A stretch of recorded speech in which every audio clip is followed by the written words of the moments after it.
Well, thank you both for taking the time.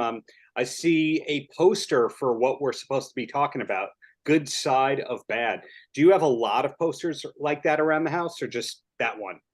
We just have this one poster on the Gator board, and I'm in my son's room, so it's kind of like covering some toys behind me. Jules, And do you also and have we posters? well, we do have a poster of our first movie, Part-Time Fabulous. There it is. But I don't have a Good Side of Bad poster up yet.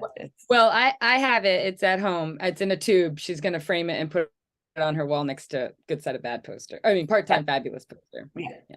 Hey, that is enthusiasm. They say with artists, you either know an artist lives there because they have a memorabilia of every single piece or project they worked on, or you have no idea that an artist lives there. Jules, in the other rooms of your house, artwork everywhere?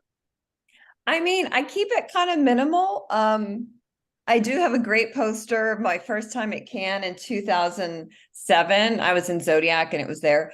And it's like Robert Altman, Ken Loff, Joel and Ethan Cohen. It's like right there and it's pretty amazing and epic. So, but no, I keep it kind of minimal.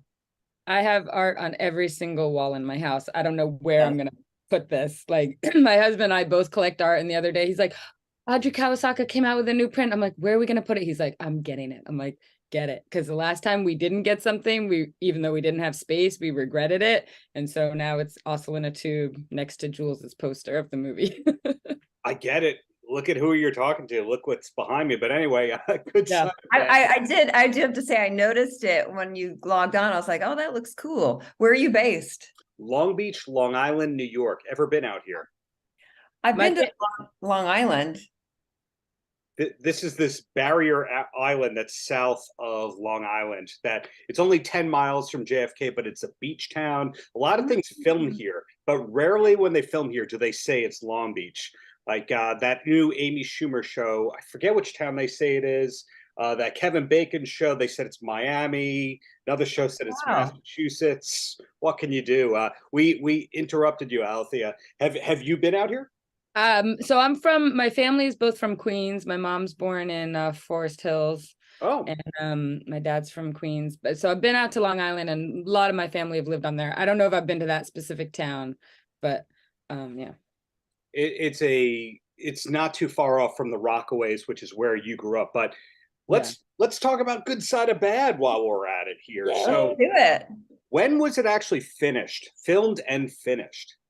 It was filmed in two parts. The first part was deep pandemic, August 2020.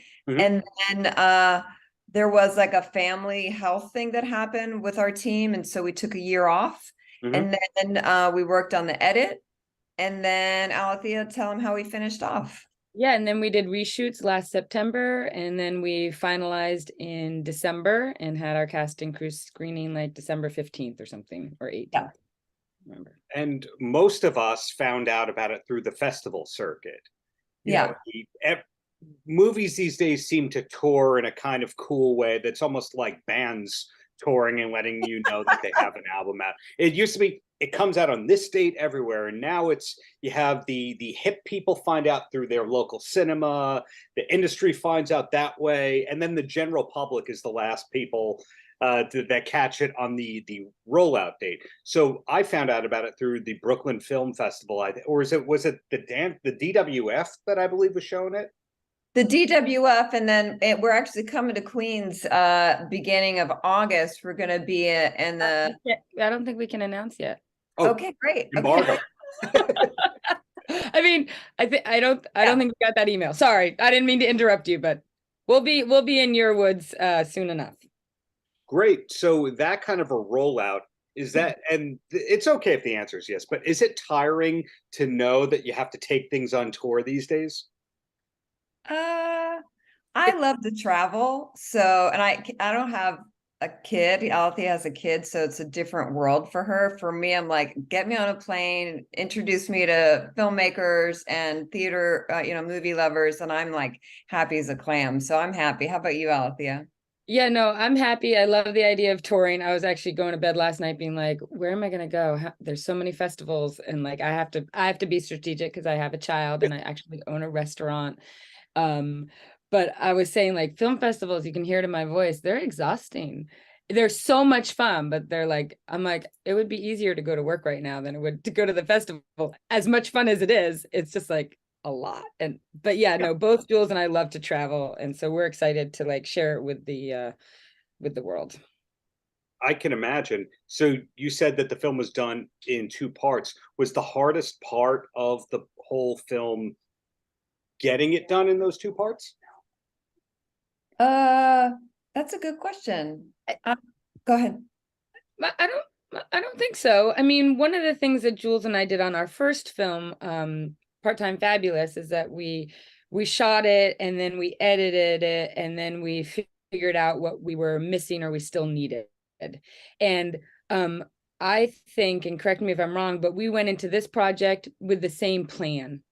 We went in, we shot the script, we edited, but we always knew we were going to do reshoots or pickup shots because we wanted to see what we had and then fill in and not just be okay with what we had. We had an edit and both of us watched it and we're like, yeah, the film's good. It'll be fine. But if we do reshoots, it will be much better. So Right. always went in with that. It wasn't like, oh, we messed up. Like we were always planning that. So I don't know. It wasn't difficult. It's just what is.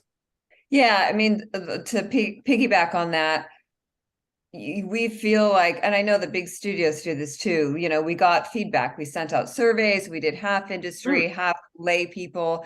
And, of course, certain people like certain things and don't like other things. But when both films, when we saw a thread going through the surveys of like, this isn't tracking, or we want more of this, and it was common, then that's how we shaped our rewrites. And it wasn't even reshoots, really, it was additional shooting. So we did shoot it in two parts, really.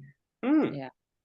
I've heard, I can't remember which junk it was, that the person, they had to do it in the two halves due to COVID, and somebody was pregnant, so they had to figure out how to, in the second part, have them look the same as they did in the first part. I hope that you didn't have to deal with that complication in Good Side of Bad. Well, no, I was a brunette in the movie, and for years I've been wanting to dye my hair, and Alethea's like, no, and I'm like, so I finally did it once we were done. Once yeah. But everyone else, I can wear a wig. I'm like, no, you can't. Do not.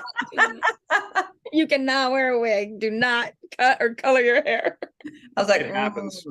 Yeah, it happens. The realities of post-COVID filmmaking, but obviously you two are very proud of Good Side of Bad, and it's actually been finished and it's touring, etc. Are we allowed to know what's next, what you two are working on next? sure. We have separate slates, and our third mental health film that we do together is somewhere down the line. But we're both taking the energy and excitement from this project and springboarding onto our own. I have a feature called Station Zero. I produced a short 10 years ago. Now we're turning it into a feature. Ooh. And I have a short called Nola with one of my favorite actresses in the world. Everyone will know who she is before too long, Mildred Marie Langford. And she's in Good Side of Bad. Yes, she's also in Good Side of Bad. And then my own project, those other two, I'm helping people. I'm acting in them as well. But my own project, it's top secret, and I'm working on it now. It's top secret until there's the Hollywood Reporter embargo lifted? Yes. Maybe. The almighty question of who gets that big premiere news that you give the exclusive to. But for now, us lay people have to figure that out. And Alethea, yourself there, are we allowed to know what's next from you besides that third film? Absolutely. Yeah. So I am working on a film called Church and State, and it's we just optioned the script from the author of the play Church and State that had an off-Broadway run a couple of years ago, and I'm super excited about that. So that's my next project. So if I'm hearing correctly, you never know when either of you are going to pop up as the actor, the writer, or the producer. It could be two of the three boxes. It could be one box. It could be three. Yeah. I call myself, I mean, kind of tongue in cheek, but a triple threat, because I actually can't sing or dance, but I can produce, write, and act. Is she just being modest, Jules? On the singing, she does have a beautiful song in Part-Time Fabulous. So, but I don't know if she's being modest. She might be being real. I know I'm being real. It's not my gift. You know, we all have gifts, but that's not, I mean, I could dance at a party, but I'm dyslexic. So try to give me dance steps and it's no bueno. Yeah. That's No bueno. So, again, recapping what I've learned, much more to come from both of you. We don't know where this is going to pop up next, where this film is, because Good Side Bad, A Good Side of Bad still is going to be in more festivals. Mm-hmm. Yeah, we just had our premiere on Thursday night at Dances with Films. We were the opening night film. It was such an honor, and it was such like a whirlwind, like sold out, 450 seats, like crazy. And now we have 2 festivals coming up this summer that we were going to announce soon.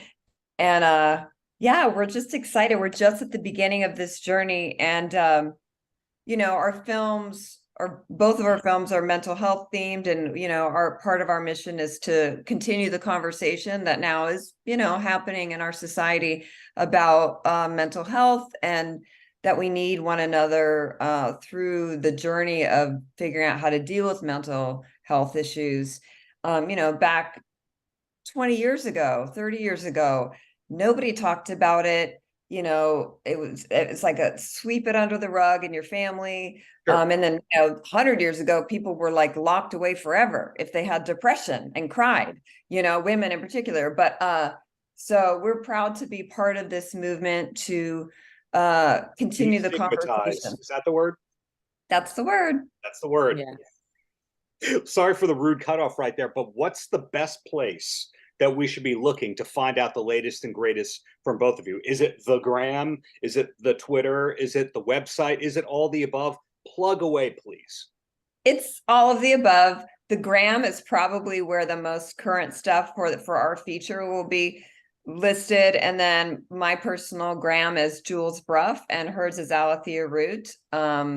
And our other projects will be on there. And then we have a beautiful website for Good Side of Bad, which is goodsideofbad.com.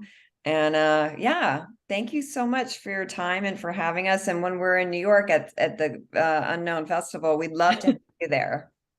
I will be there, promise. Thank you so much for your time, and congratulations on this great work that entertains yet educates. It edutains the masses. It edutains, Darren. I love it. That's trademark. I was in the room. Sure. Thanks again. Hope to speak to you on the next project, but in the meantime, congrats on this one. Thank you, Darren. Thank you. Paltrocast.